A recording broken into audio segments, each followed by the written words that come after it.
2000 Xitoy Kompartiyasi bilan yetishib qolgan va nihoyat baldurlar siyosiy partiya aktivist boshqan bo'lg'achqa dastlabda 1921 yili Xitoy Kompartiyasi qurildi degan vaqtda bular ayni vaqtdagi o'zining xarajatini va keyin taraqqiyot masalalarini qanday hal qilgan bo'ladi deb izlandim. Dastlabki materiallarda to'g'ri qanoatlanarli javob bo'lmadi. Keyin mana shu madaniyat inqilobidan qilgan bir qism materiallarni izlash orqali Jankanxu degan bir Xitoyniki 1910-yillar atrofida qurgan bir sotsialistlar partiyasi bor ekan. Bu Xitoy Yaponiyaga kelib kommunizm ideyasi bilan tanishib, u yerdan keyin Yevropani chugilab, Belgiya, Fransiya, Germaniyaga qadar aylanib, bu kommunizm degan narsani, sotsializm degan narsani tushungandan keyin bu xalqaro internasionalning kuchidan foydalanib, Junguni bir demokratik bir shaklda boshmoqchi bo'lgan. Men nimsa bu birinchi internasionalga vakillar qabul olmay bu atrofidagilardan buning osiylik qilib, ya'ni shu chog'da Lidajao Tianjindagi bilimning Chindoshu Beijingdagi bilimining shu Jankanxu degan Xitoyning 1910 qurgan partiyasidagi oltin odamlar ekan-ku. Bularning osi chiqishi bilan 1920-yili xalqaro internasional bu Jankanxuning ustidan, ya'ni ayni vaqtdagi Xitoylarning sotsialist partiyasining ustidan fosh qilish materiali topshirib oladi ekan. Keyin andin Lidajao bilan Chindoshuninki xalqaro internasional odamlar bilan bevosita uchrashish oqsida Shanxayda 1921 andin Gollandiyalik Malenyo Rossiyadan kelgan 6 alohida xodimning ikkisining qatnashishi bilan tunji qatimliq qurultoy boshlangan ekan. Ammo Xitoy Kompartiyasining ommaviy asosi bak ojiz. Yani 1925'daki Sinjonshan ölüp ketkenga kadar gerçi Sinjonshan partiyasının yukarı katılımı diyen Gomindan'ın yukarı katılımında solcu küçüktü xalqaro bilan uchrashgan egizlikli foydalangan bo'lsa-mu, shu chaqqa qadar aniq ma'lumotlarda Xitoylar 5000 ga yetmadi debdi kompartiyaning ma'lumotida, ammo Tayvanning ma'lumotlarida amaliyot 2000 ga yetmadi deydi. 21dan 25 bo'lganlikda. Ammo 25 xalqaro internasional bunun ajratilgan mablag'ni ajratadigan joylar ishlash faoliyatlarini o'rnashtirish bilan birga ishlashganlarga maosh beradigan va boshqa uningga inqilob qatnashganlarga bir ta'minot ajratadigan shu chog'da Jungoga ajratgan umumiy chiqim xalqaro internasional umumiy chiqimining taxminan 15% ni egallagan ekan. Yillik ajratgan material ko'rdik 25 million rubl debdi shu vaqtdagi pul. Hamda u chog'da rubl balkim oltin bilan hisoblangan pul bo'lsa kerak. Bu bekchiq bo'lmadi. Bu 300 million dollarga teng keladigan pul bo'lishi mumkin bu. Shu darajada pul bilan xalqaro internasional mablag' bilan Jungo Kompartiyasi eng oxiri Jingangsanga ulashib oldi degan bir xulosaga erishdi. Ham Jungo Kompartiyasi Jingangsanga ulashgandan keyin va bu yerga xalqaro yordam berayotganligini ko'rib, Xelong, Juda qatorliq boshqa sohalarning Jungo Kompartiyasini tushunganlarning va Yevropa sotsializmning ta'siri bo'lganlarning partiyaga agishib Jungo Kompartiyasining qo'shinini bu aydınlık joylardagi yerlik banditlarni, qaroqchilarni, tag'da qochib yurgan o'g'riyanchilarni yig'ilish orqali o'zining qo'shinini zo'raytib, eng oxiri bu qaroqchilar qo'shinini yana yetkazishga muvaffaq bo'ldi deb tushundim. Manuel Castells deb amerikalik bir siyosiy odam bor. Bu Xitoy Kompartiyasi 100 yil yashadi, hamda yana qanchalik yashaydi degan temada bir maqola yo'llabdi necha kunning oldida. Bu odamninki o'tirib qo'ygan fikrlarini yeyishdan bir mana bir masala bor. Bir millatda bir yetishgan bir madaniyat bo'ladi. Bu millatning o'zida yetishgan bu madaniyatni sirtdan kirgan bir din yoki bir ideya qatorliq narsalar hargiz o'zgarta olmaydi ekan. Masalan, shu Yevropaning qadimgi zamonidagi madaniyatiga qarasak, Yevropada 3 asosiy madaniyat bo'lgan, ya'ni Yunon madaniyati, Shimoliy Yevropadagi Vikinglarning deniz qaroqchilari madaniyati ve İtalyanınki Rim imperiyasının qadimki Rim madaniyati bu 3 xil imperiya madaniyati bo'lganda, endi hozir qarab baksak, gerçi Hristiyan dini o'xshash bir din, İsa alayhissalomdan kelgan bir din bo'lsa-mu, bu Hristiyan dini 3 mazhab bor. Bu 3 mazhabning farqlash o'rni ayni vaqtdagi Rim imperiyasining ta'sir doirasida Katolik dini var, aynı vaqtdagi Vikinglarning ta'sir doirasida Protestant dini var, aynı vaqtdagi Yunonning ta'sir doirasida, ya'ni Sharqiy imperiyasining ta'sir doirasida hozirgi Dunjingdao deb qo'ydi Xitoylar Pravoslav dini borda, ya'ni Ruslar bilan Taki Bulgariyadan Gretsiyaga tushgan bir siziqda. Demak, bir madaniyati hatto uningki keyingi diniga qadar ta'sir ko'rsatgan bir narsani ko'ra olamiz. Demak, bu madaniyat o'zgidan shakllanib qolgan narsa emas. Bu kishilarning xarakteri orqali shakllanadi-ku. Ya'ni bu tashkillanish shakli, odamlarning bir arqa qilish shakli va kishilarning shaxsiy xarakteri tufayli belgilangan narsa. Xitoy millatining xarakterida biz tarixni yoki har qanday materiallarni ko'rsak his qilamiz. Asasen bir qaroqchilik, vahshiylik, Xitoylar o'zi aytgan dahshatli madaniyat deb qo'ygan bir madaniyati bor. Bu dahshatli madaniyatida eng yuzi so'rin eski yavuz bo'lgan odamlar g'alaba qiladigan bir an'ana shakllangan bir millat Xitoylar. Shunlashqa bir millatda bir odamni maqtamoqchi bo'lsa, bu odam hokimiyat beshiga chiqqandan keyin ham uni iloh ko'tarayotgan bir ish bor. Men Mavzun haqida Mavzun bo'lmasa olmaydi deb Mavzun haddidan ziyod bak yuqori ko'tarishni mutal to'g'ri emas deb qarayman. Bu Xitoylar umumiy hokimiyat beshiga chiqqan har qanday bir odamni ashuna danglaydi. Hozir Xi Jinpingni danglayotdi Mavzun bilan o'xshash ko'p taqdirimning o'rniga atugin Mavzun Xitoyning o'rniga rasmini chiqaramdi, bilim degan olmaydi. Nima ish qildi bu Xi Jinping Xitoy? Shu tayyor bir taqdir oldu, o taqdir Zimgoning zaminini bir so'ng ya kengaytgani yo'q.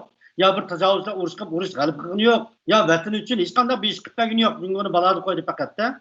Beşiktaşlı adamlar, okuşalık adam diyecek. Mavzun Xitay mı? Cungo için iş kıtmagını Xitay emez. Eğer Cungo'nun tecavüzünün saklığı u bedep kalsa, onun kandak bir yapım bilen Amerika'nın veya için sorarsa uruşkanlığı ait kandak tarih görmeyiz biz. O fakat işki uruşta uruşkanlık kıyafet görüngen bol doktor sebeplerde ameliyatı bu her kaçan işki kısım doktoratı bilişka özünü atıdı. O sırkı düşmanlara karşı ya Cungo'nun kat götürücü karşı bunu hiç kandak tövbük yok eksice. O Cungo'nu mesela Mondak hesaplayla Xitay, Mavzun Xitay tuğulan vakitte Cungo'nun GDP'si dünyada 3. orunda turta değildi de. Erpin oluşunun bir Xitay'ın GDP'si dünyada 1. orunda değildi iken. Ama Mavzun Xitay tuğulan vakitte Xitay'ın GDP'si dünyada aldığın kallikinin kendi kıpkılıklıkta. Bunu devletini şu kadar kalak kılıp etti. Biz hatta ki 1970'lerdeki Xitay bilen 1970'ler dünyanın başlarından istemiştirsak kişilerin turmuş seviyesi, erkinlik, kişiler behriman bulunan turmuşun gayet paragat katarlık meselelerde gayet zor farklarını görebiliriz. Çoğun Mavzun'u bir alvasıda tasarlasak yaman bulmaydı. Çünkü Xitay tarihi bütün alvaslarını terk tapkan bir tarih. Xi Jinping'in aynı şu. Çoğun bulanı bayatın meclisin Coğuşan olsun, bulanı Adem'de sözlep kaldı. Adem degen gap tazı koşulup ketmeyme. Bunun da meşhur bir gap bağı. Yaşar canlılıklarını beşli bilimiz hep. Ademler, üstünlükler, hayvanlar, canlılıklar ve Xitaylar degen okşaşçı. Bu Xitayların Adem Büyüşü'yeydi kan. Aralık kısa karşılık medeniyeti orunlaştırıp tağlığa çıkmadan tarihini biz üç parçalık kısada veya su buydadı karargan bolsak, su buydadı mı birden Liangshan çıkıp olgan Karaksılı'nın, birden Erdoğan çıkıp olgan Karaksılı'nın, birden Budun Sarat Karaksılı'nın her bir tağda, her bir coğrafilik şerait alaydırak bir yerde 5-6 Xitay, bir Xitay yığılıp Karakçılıp yol olsa bulansız kılıp müjde Adem Güçyap yaşavatkanlığını ve bunu kahramanlığın belgesel sözlavatkanlığını an'anasini ko'raramiz bu millatning uchun. Kompartiyaning dastlabki shahar orasi orqali, ziyolilar orqali taraqqiyimiz degan bu falsafasi keyingi kunlarda oqmay qoldi. Bular o'zining qaroqchilik tabiati bilan toki qaroqchilar qo'shini bilan birlik hamkorlikni o'rnatgandan boshlab ana degan g'alab qilishga boshladi. Masalan, shu dastlabki kompartiyani 15 odam qurdi dedik. Buni ikkisida Go'zalik Malin degan bilan Nikriskiy deydigan Abramovich Moskvadan kelgan alayli xodim. Bu ikkisi pul keldi. Buning puli bilan qurdi. Shu chaqda bütün Cungo'da partiya a'zosi deb tizimtilgandı. Rossiya alganligi bilmaydi. Adam 50 yetmaydi. 50 yetmaydi adamdan 13 adam yig'ilib bu yer yig'inni chaqirdi. Ammo qarasak 3 yildan keyin bularning ichida taxminan 4 Cangota qo'shilib, davlat saltanati ya'ni Yaponlarning qo'l ostiga o'tib, keyingi Wang Jingweining kursunda Yaponlar Xitoyga bosib kirgandan keyin qurilgan qo'rchoq hokimiyatda vazifa oldida. Buning 4-5 madaniyatlarda advani edi. Buning ichida faqat başına ağır çıldırıvatkandan hem tehlikep ülüp ketken bir neçeli insaf kalmağında şu Mavzun dumpuyu bir neçeli bağım. Yani bu bayatlı düzlükü medeniyet özlüğünün şekillenmedi, bu kişilerin karakteri terbiyetle şekillendi. Yani organların teşkilini şekli akıllı. Bu bir milletin tarihi yalnız o milletlerle münasebet olmaydı. Şu onun etrafındaki onun tesir gösterken de esasıyla münasebet oldu. Hem de Xitayların bugünkü kompartiyanın galibisi kataklarından ekeldiğine ise Xitay milletinin karakterdeki vahşilik, yavuzluk, menfaat için her kandak işini kılışını vazgeçmeydiğen itikatsızlık ve hiç kandak din özgertenmegen, hiç kandak felsefe özgertenmegen şahsiyetçilik ve nüfuzu çok konuş, menfaat çok konuştuğunu chiqish qildi deb qarayman. Bir millatninki bo'lib muhtega o'xshash bir millatninki siyosatdagi barliq natijalarning yoki mag'lubiyatning hammasini shu millatning xarakteri bilan bog'lab tushuntirishga bo'ladi. Shunga dastlabda Xitoy Kompartiyasiga mablag' solgan xalqaro internasional bilimizga 1940 Ikkinchi dunyo urushida Sovet ittifoqi Amerika bilan birlashib, Yevropa bilan birlashib, Germaniyaning hujumiga qabul turishning ehtiyoji bilan dünyanın başka joylarida bo'lib atgan bu xalqaro internasional va kommunizmni tarqish faoliyatini uzun kesil etib, xalqaro internasional faoliyati shu bilan to'xtab ketdi 1943dan keyin. Ammo undan burungi bo'lgan faoliyatlarda Sovet ittifoqining andasatda buni faoliyatni qanot yaydirishi, masalan Jungo orqali Yaponiyani kontrol qilish va boshqa Sharq Janubiy Osiyo davlatlari, masalan Vyetnam va yoki Indoneziya orqali bu joylarga hukmronlik qilgan Fransiya, Gollandiya, Angliya qator davlatlarni azroq avar qilish badliga o'zining xotirjamligiga va o'zining ideyasini kengaytib, davlatning ichki mustahkamlikka bir ehtiyoj qo'yadigan bir siyasi strategiyani ehtiyojli o'tirib qo'yilgan bu. Keyin bu dunyoning joylaridagi kommunistlarning dunyoda birli davlat barpo bo'lish kerak degan bu 19 asrning oxirlaridan 20 asrning oxirigacha nurg'un davlatlarda va dunyoda paydo bo'lgan bir ideya shu bu. Masalan, Amerikada Mormonlar, keyin islom dinining ichida Irondan chiqqan shiyalarning Bahoiylar degan bir dini bor. Ularni butkul dunyo bir davlat bo'lish kerak deb qaraydi endi. Ayni vaqtda xalqaro internasionalmi butkul dunyo bir davlat bo'lish kerak degan mushuna bir tashabbus bilan butkul dunyoni joy-joylarda sharoit pishib yetilgan davlatlarda biz shu kommunist hokimiyatni qo'lga keltirsak, butkul dunyoda chegara olmagan hamma odam erkin barobar yashaydigan kishilarningki asosiy chiqimi, ya'ni davlatning asosiy chiqimi davlat mudofaasiga emas, balki taraqqiyot ishlariga va qutqarish farovonlik ishlariga ishlangan bir muhit yaratilishi degan bir go'zal ham xiyol bilan o'tirib chiqqan dastlabda, ammo keyin Sovet ittifoqida huquqning Stalinning qo'liga tushishi va kommunist internasionalning butkul huquqining Sovet ittifoqining qo'liga markazlashib qolishiga ergishib, bu ishlar ashunaq vayron bo'ldi. Bizningcha bu Xitoyning 100 yillik tarixidan keyin biz tadqiq qiladigan bir narsa nima bo'lsa, biri Xitoylar bu xalqaro munosabatlardan qanday foydalanildi va xalqaro munosabatdan keladigan foyda bilan o'zining milliy manfaatini qanday birlashtiradi. Ya'ni Xitoylarning milliy manfaatiga o'zini kesil qarshi bo'lgan shu vaqtda butkul dunyoda Xitoylarningki butkul dunyo millatlarga hukmron bo'la oladigan darajada bir kuchli bir madaniyat sohibi ekanligi, o'zining millatidan faxrlanish kerakligi degandek bir millatchilik ideyasi o'tirib qo'yilgan. Bugungi kunda Shi Jinping naq mushnasini qaytadan o'tirga chiqib, bu Junxoning baynanda degan narsani takrorlayotdi shu bu. Demak, 100 yildan keyin garchi Xitoylar bu kommunizmni va boshqa nurg'un ishlarni boshdan kechirgan bo'lsa-mu, 100 yildan burungi yot millatlarni qo'llab chiqarib Xitoyning qaddini tiklaymiz degan gapi ta hozirga qadar o'zgarib qolmadi degan gap. Bu yerda hozirmi biz ko'ryapmiz, ham gapni aytsak aymasak reallik bor bo'lgandan keyin biz ko'ryapmiz.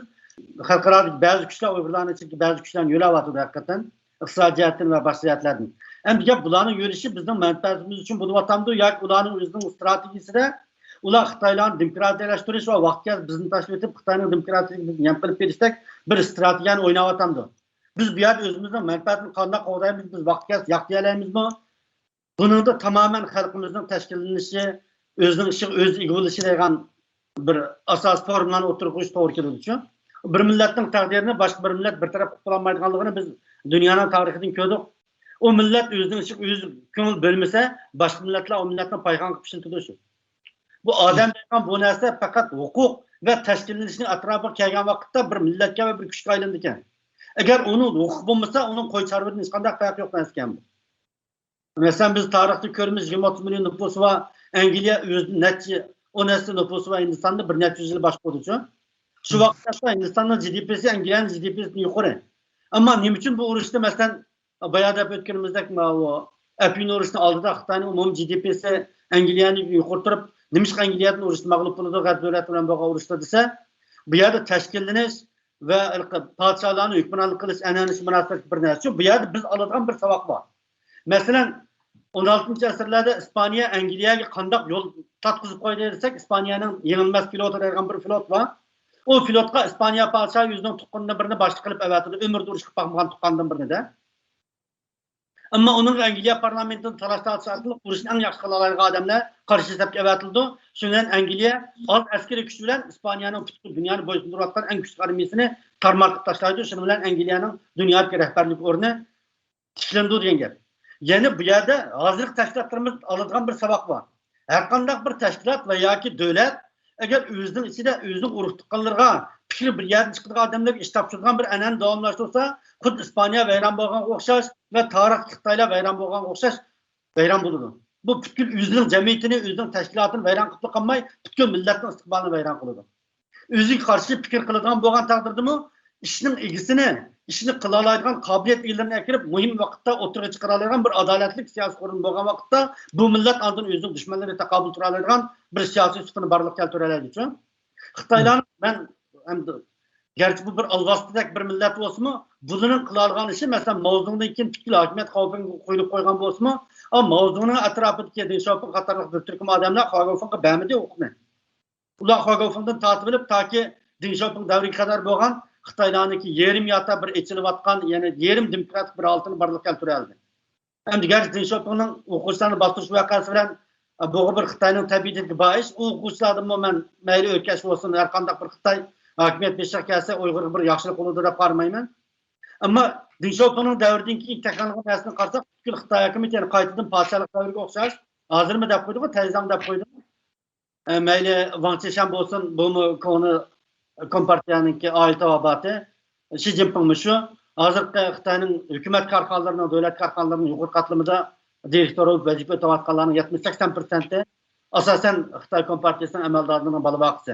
Zarur qolsa bu vaqtda programma qilsak bo'ladi. Demak, Xitoylar qayta boshdan o'zininki ijodchanligini, ya'ni eng iqtidorli odamga eng yaxshi o'rinni bera oladigan an'anasini xalqlik payt o'tirib chiqara oldi. Shuning bilan Xitoy kompartiyasi mush ikki qatorliq krizdan qutulib qoldi. Biri mavzu o'lgandan keyingi krizdan qutulib qoldi Xitoylar. Yana biri o'qishlar voqeasidan keyingi krizdan qutulib qoldi. Endi bu bizga nisbatan baribir bo'lsa-mu, Xitoy xalqiga nisbatan, ya'ni demokratiyalashishni orzu qilayotgan Xitoy xalqiga nisbatan bak cho'ng voqea deb hisoblaymiz. Biz bundan oladigan sabab shu bayo degandek, tashkilotlar o'zining hayot mamatiga ko'ngil bo'ladigan vaqtda iqtidorli odamlarni chetga qoqtirgan pozitsiyani uzilkasini tashlab etmasa va ularning fikrini anglaydigan bir yangi pozitsiyani yetildirmasa, bu tashkilotlarning umri uzoqqa bormaydi, hatto dushmanlar tarafından yeyilib ketadi bular. Şununla dünyanın umum bir siyasi formülası var. Müstabitlikinin akıbeti çok mağlup buluş.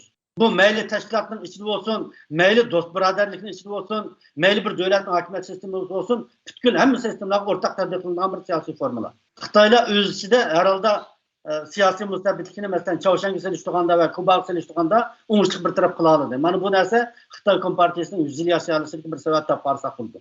Dünyada partiyaların bek uzun ömrü partiyalar var. Amerika Gerçekli Partiyanın ömrü 150 yıl kaldı, 1850-1870'ler takıldı da. Lakin ular partiyaların tarihi uzun bo'lgan bilan bu izchil bunda hakimiyette 100 yıl bunda to'g'ri yo'q hamda Xitoyning 70 yil bo'ldi-ku. Bunda uzun hakimiyet qilgan partiya hakikaten yo'q hamda. Ya bundaq bir masala bor. Biz kommunizm degan narsani bilamiz. Bu Marks tarafidan pishig'ilab pishinib, keyin Sovet Ittifoqi tarafidan ikkinchi qatam pishig'ilab pishinib chaynab bergan nusxasi Xitoylarga keldi. Xitoy bayo deganda xalqaro internasional kuch bilan buni o'zlashtirgan bo'ldi. Lekin hozir biz bayotini yaxshi xulosa qilib berdi Mavlankammi. Xitoy kompartiyasida kompartiya va hech nima qolmadi ismdan boshqacha. Xitoy kompartiyasining hozirgi shakli tamoman bir imperializmchi, millatchi, oshqun, o'ngchi bir xil tajovuz partiya endi.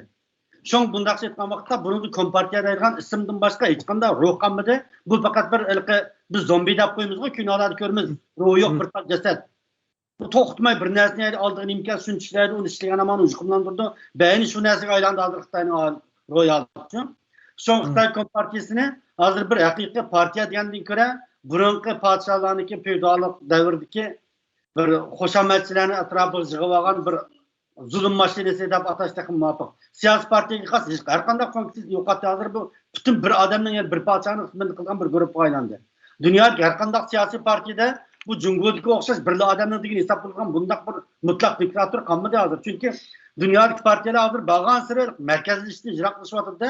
Mesela Amerika Cumhuriyetçiler Partisi, Amerika Demokratlar Partisi veya ki dünyada her kandak bir siyasi partiyanı tilga alsak, o siyasi partiyada 6-7 o merkezini, caylardaki, ülkelerdeki hatta parlamento azaları bulunan partiya azalarına okşamayan fikirlerini ve onların tenişek şekli arkalık demokratik bir şekilde okşamayan fikirlerine avaz veriyorlar görüyoruz için. Ama Xitoy Kompartiyasi bundan sonra bütünler yok aldı. Hazırlıktan Xitoy Kompartiyasining umumiy tashkiliy qurilmasini bayqalaymiz. Xitoy Kompartiyasining hozirgi rahbarlik qurilmasiga qarab baksak, Xi Jinpingdan boshqa hammasiniki asosan kerak kelmaydigan saqchi yolg'on rahbar ekanligini ko'ramiz-ku. Mayli Xi Jinping olsun, uningdan boshqa masalan Li Jianshu, Wang Yang, Wang Honing, Zhao Leji bularning hammasi Xi Jinpingning qo'chaqlaridan iborat. Nima uchun takrorlaydigan? Atrofi nüfuzva veya Xi Jinping bo'lmasa o'zi tinalaydigan odam emas bu. Xi Jinping o'zining atrofidagi fikr qiladigan odamlarni pak-pak tozalab etdi. Yerini tinalaydigandan shu bir talika chan qoldirsak bo'ladi hamda. Bunda bir narsani partiya deb atgandan ko'ra bir podshohlik davlat deb atsak da muvofiq ustiga Xi Jinpingning nihoyat dodillik bilan partiyaning umrliga rahbar deb jaqalinishining o'zimi bu kompartiyaning asos prinsipiga, demokratiyatda Cumhuriyet o'zining Gunxago Cumhuriyet degan prinsipiga tutun qilibchi manasi. Şoň kompartiyasini bayo degandek bu bir zombilarning partiyasiga o'zgardi hozir. O yo'q, ammo jism bor to'xtamay buzg'unchilik qiladigan. Men oldin qatim so'zma Xitoyninki hayot mamoti haqida bir analiz yurgizgan to'xtadingiz bo'lsa, SWOT analiz yurgizgan to'q. Shu vaqtda biz ba'zi fikrlarni o'tirib qo'yib Xitoylarning amaliyotda Xitoy kompartiyasining ommaviy asosining ojizligini va Xitoylarning hozirgi hokimiyatining bir qonunsuz hokimiyat ekanligini o'tirib qo'ygan. Chunki mush hozirgi zamon qonunchiligini xalqaro qonun deb atilayotgan umumiy sistemaning otisi bo'lgan lok o'tirib qo'ygan shu 200 yillik qonun an'anada bir hokimiyatning ya'ni hukumatning qonunchiligini kafolatlantirgan narsa xalqning uni xohlisi degan bir formulani o'tirib qo'ygancha mayli u davlat podshohlik tizimida bo'lsin mayli qanday tizimda bo'lishini qat'iy nazar shu hokimiyatni xalq xohlagan bo'lsa xalq tanlagan bo'lsa anadikin u bir qonunli hukumat bo'ladi bo'lmasa qonunli hukumat bo'lolmaydi xitoy kompartiyasi saylov orqali emas qurolli kurash orqali tatib olingan bir hokimiyat ya'ni qaroqchilik orqali hokimiyat beshiqgan bir xil partiya bu Şoň bunun ammaviy asosini BDT ta 1970-yilga qadar e'tirof qilmay keldi. Garchi hokimiyat tutayotgan bo'lsa-mu, seni xalq salimida deb qarab. Endi bu yerda dunyoni o'tkazgan eng cho'ng dini Xitoy kompartiyasining hukmronligini qaytadan qonunli deb e'tirof qilib, ularni xalqning vakili deb tunig'anligidir. Endi biz chet ellik Xitoyning nurg'un o'kishlaridan va Pompeoning o'tgan yillik gaplardan Xitoy xalqi bilan Xitoy kompartiyasi hargiz bir narsa emas deganligini ko'ryapmiz. Mao chet eldagi Xitoylarningki umumiy ra'yidan qaragan vaqtda Xitoy kompartiyasi hozir Xitoy xalqiga asosan vakillik qiladi deb qarasak xato olmaydiganligini his qildik biz. Chunki Xitoy demokratlari bak ojiz. Xitoy demokratlarining hozir o'zining kuchiga tayanib Xitoy kompartiyasini bitirib qilaligidek ahvolning borligini ko'rmayapmiz. Uning ustiga bizning vatanimiz bo'layotgan ahvol va Xitoy kompartiyasining Xitoy xalqiga yurgizayotgan siyosiy qarta bir kuchli shaklda bir uning qarshi fikr qiladigan insoniylik bilan masalaga qaraya oladigan bir Xitoyni hozir qadar ko'rmadik biz. Ait olsanda bir ikkisini 3-4 deganda ko'ryapmiz, ammo u umumiy Xitoy xalqiga vakillik qilishning bakli ojiz. Şoň ma'lumotni aytgan chog'da Xitoy kompartiyasi butkul Xitoy millatining tajovuzchilik tabiatiga va ko'p sonli Xitoylarga vakillik qiladigan bir qonxo'r partiya desak, meni xato olmaydi. Bu yer bir ta'kidlab qo'ygan bir narsa, garchi bugun biz Xitoy kompartiyasi qurilganligining 100 yilligi bilan bu yerda bir suhbat qilib, bu Xitoyni qanday o'ltiramiz degan narsa muzokara qilayotgan bo'lsak-mu, bundaq bir narsa bor. Deganda dastlabda kompartiya hokimiyatni egallashda garchi qonunsiz shaklda hokimiyatni egallagan bo'lsa-mu, boya deganimizda kompartiyaning yurgizayotgan hukmronliklariga jinoyatga qarshi Xitoy xalqining tutgan pozitsiyasiga asosan biz chiqargan hukm kompartiyani Xitoy xalqi bilan qat'iy ayirib bo'lmaydi. Şoňa bizning bu partiya bilan ishimiz emas, Xitoy xalqi bilan ishimiz-ku bizning. Şoň bularning partiya bilan ishimiz yo'q. Partiyasining bo'lishidan qat'iy nazar biz chuqur mustaqillik shorimizdan qat'iy voz kechmay, sen demokratiya bo'lsangmi mustaqil bo'lamiz, kompartiya olsang mustaqil bo'lamiz, biz sen bilan qat'iy birlashmaymiz degan bildirishimiz kerak. Bu nihoyat muhim narsa-ku. Şoňa bu mustaqillikni deydigan vaqt ba'zanlar kechikib qolamdi, hozir yoki boshqa bir gaplar bo'lyapti. Mustaqillik deydigan gap burunmi kechikib qolmagan, endimi kechikib qolmaydi, baldurmi ketmaydi-ku bu gap. Türkiye mustaqil bo'lgan hozir 100 yil bo'ldi, lekin Turkiyaning hamma yerda mustaqillikni farqini olmaymiz. Kishilar to'xtamay vatanparvarlik haqida fikr qilyapti. Demak, mustaqil bo'lgandan keyin tugab ketadigan narsa emas vatanparvarlik ekancha. Unda o'g'ongan mustaqil bo'lishni burun texim tugab ketmaydi. Şoňa ba'zanlar Xitoylar bilan suhbatlashish haqida bizning imkoniyatimiz, realligimiz degandek Xitoydan tamoq qilib o'ginib qolgan Chivoda taqib ketgan ushaq bolalarga o'xshash fikr qiladigan bilislarni ko'ryapmiz. Bu yerda ba'zi odamlar bizning kuchimiz hozirgi imkoniyatimiz bilan biz Xitoy bilan suhbatlashsak bo'lmaydi degandek bir ahmoqona fikrni o'tirib tashlayotganini ko'ryapmiz. Bayal dedik, kompartiyani Xitoy xalqi bilan ayirib bo'lmagandan keyin bizning dunyoga deydigan gapimiz Xitoy xalqi demokratiyani qabul qilmaydi, demokratiyani mana biz qabul qilamiz deyishimiz kerak. Xuddi ayni vaqt Kosovoliklar Yevropa ittifoqi deganga o'xshash. Ya'ni bular deydi, mana biz demokrat bo'la olamiz, Serblar demokrat bo'la olmaydi. Şoň demokratiya bo'limiz ishni bizdan boshlanlar deydi.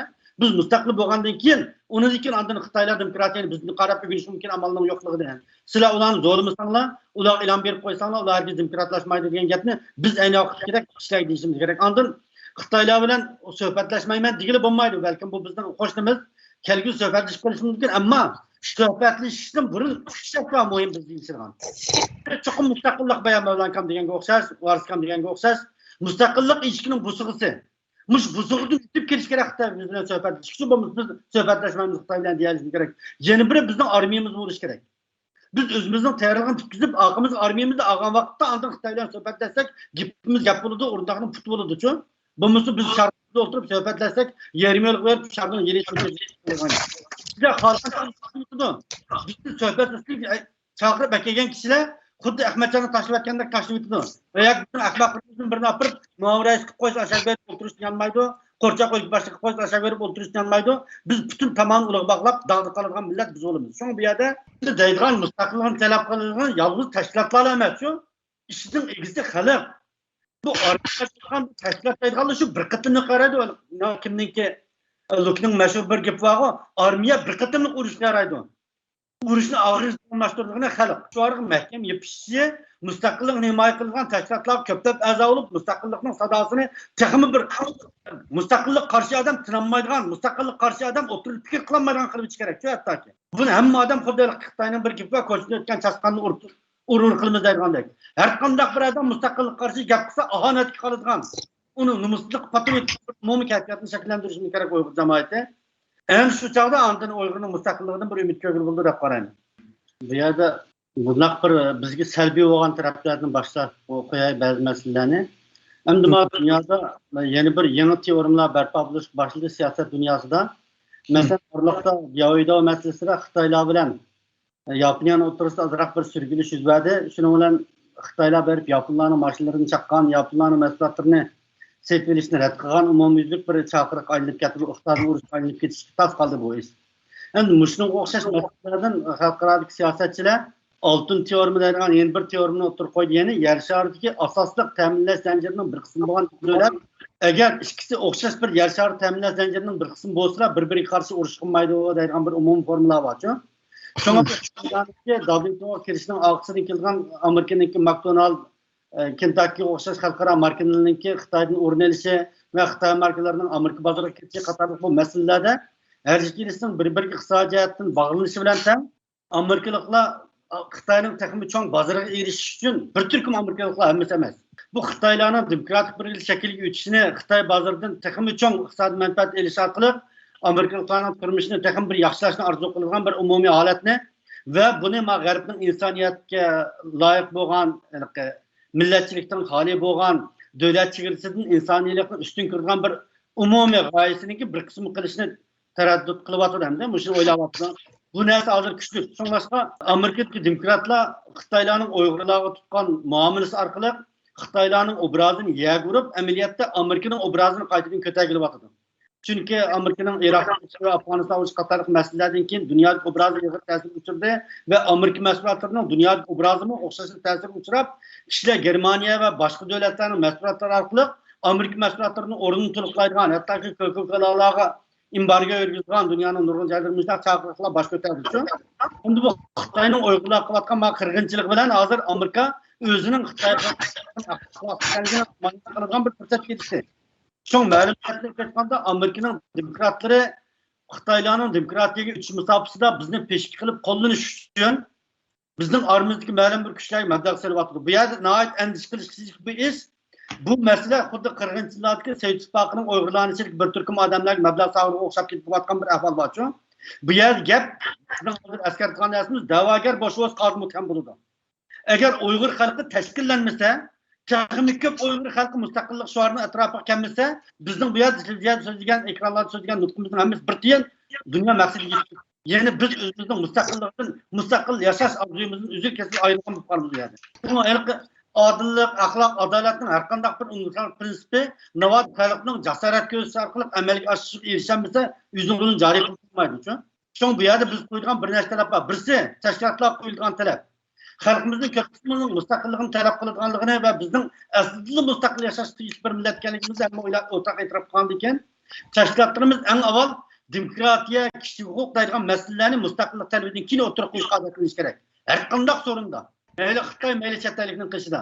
Bu bizning navbatli kuchimizda biz qilmasak bo'lmaydigan bir ish. Navbat biz buni qilmasak, ikkinchi jumhuriyat takrorlangan sotqinlikning tarixini takrorlab qilishimiz mumkin.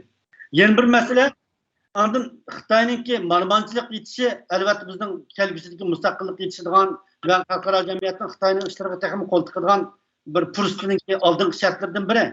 Shunglashqa bu xil ahvol avval Xitoyning iqtisodiyotga ma'lumotchilikda va Xitoyning navbatdagi iqtisodiy sistemimizning vayron bo'lishi mumkin. Buni oldin qatim shart siyosat qurultayidan Dilyar Nayt aniq obdan sharilab berdi deb o'ylayman. Shun biz bu yerda Amerikaning demokratlarining oramizdagi ahmoqlar orqali bizni pesh qilib o'ynab yo'lda tasvir etishni olgan uchun Uyg'ur xalqi o'zining tashkilotlariga ega chiqishni, mustaqillik to'g'rilariga ega chiqishni, bizning tashkilotlarimizda 10-20 kishilik, 1 kishilik emas, 1000 kishilik, 10 ming kishilik holatni barliqqa keltiradigan bir umumiylik siyosiy qatnash qizg'inligini aks ettirish kerak. Bu bizning ahvolimiz ayt qatar. Bir millat mag'lub bo'lish uchunmi uning qo'shini urish kerak bo'ladi-da. Bizda hozir qo'shinmi yo'q. Bayatın variskan bo'lmish masalalarni aytyapti-da. Endi men ba'zi masalalarda variskan Kıbrıs vakasının bir mürəb sınıftaşların qanday adamligini bizim bilmeydik. Bu program aslında başlap çıkan olsa güreşin her bir bir adam bunu dikkançı. Mesela bu adresi Xitay Kompartiyasının taraqqiy jarayonini qaraydigan bo'lsakmi, eng dastlabda Li Dajaomikin mushu Xitoylarning rahbari dedik. Keyin Chindu Shomikin dedik. Keyin voy umummasga Jiang Wentiao o'xshaydi deyishdi. Keyin Mao Zedong chiqdi va keyin Deng Xiaoping osmondan tushganda yozuvni o'rtlab o'ziga o'tirib chiqadi. Endi bo'lgan bu chiqdi demak, ba'zi masalalarni tarix ketib etib, zulm paytida shu o'ziga tushadigan, o'zining shiqshaqiga uyg'un kelgan odamni o'zi yaratib ekan. Bu yerdagi gap bizning reşidi yetakchilik qilayotgan odamlarning qurayotgan tashkiliy qurilmalar va odamlarda bir sog'lom tashkiliy qurilmani paydo qilgan bir odatning bo'lishiga intayin men oldin qatim millatlar qanday tafsir edim. Ama cumhuriyetçilik nahayet konu yol. Milli müstakillik mi hak işiltip oturup koyuvatkan bir eskişilip koyan yol. Sonra bizde tamamen faydalanıp bulduğun hak pişirip ekip koygan nurgun yan formula var. Biz yanıdın yolu Kılıoğlu'na kandak kıldı, Şarkı Timur kandak kıldı, Janubi Sudanlıklar kandak kıldı, Erkeriye kandak kıldı. Aşıların kanışlarını bizim kısaklı bulundan gel. Yanlış yolu dersiniz kandak lazım yok. Çoğun halkların aramızda teşkilatsız adam kançiki azaysa Uygurlar müstakillik için yakınlaşkan bulundu. Bizim müstakillik referandumumuz kelgüsüdeki barlıq müstakilliğimizden kanuni asasını yarattığına okşar. Müstakillik referandumumuzun asası olan Şarkı Türkistan pasportu ve bu pasportun etrafı uyuşturan Şarkı Türkistan'ın müstakilliğini itiraf edilen halkının teşkilatlanışı bizim bunun siyasi müstakilliğimizin asası yolu. Bizim başka tallaşmamız yok. Dünya barlıq milletlerine okşar. Hem nurgun adamlar başka teşkilatlarla siyasi partinin ve derneklerin farkını bir bilip bulunmayan bir ahval var.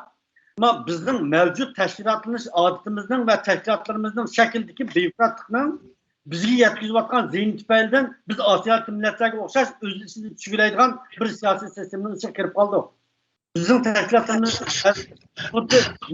okşaş veya ki Kamboçya'daki okşaş, Vietnam'daki okşaş hükümranlık yürgüzdü için şuna başka bula etrafındaki demokratik avazlarga fırsat vermeydi.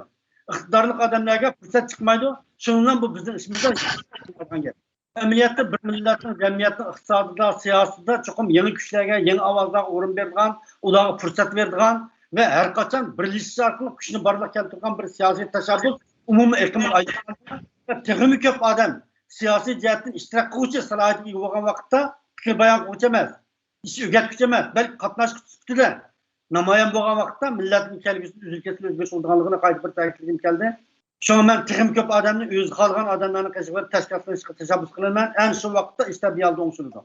Meli o adam on olsun, hata olsun, teşkilatlanış umumi yüzlük bir presentli şekillendiği vakitte en doğru teşkilat tabi yalda sallanıp çıkıyordu. En doğru rehberimiz şu şekilde tabi yalda özü ispatlap çıkıyordu oturgan.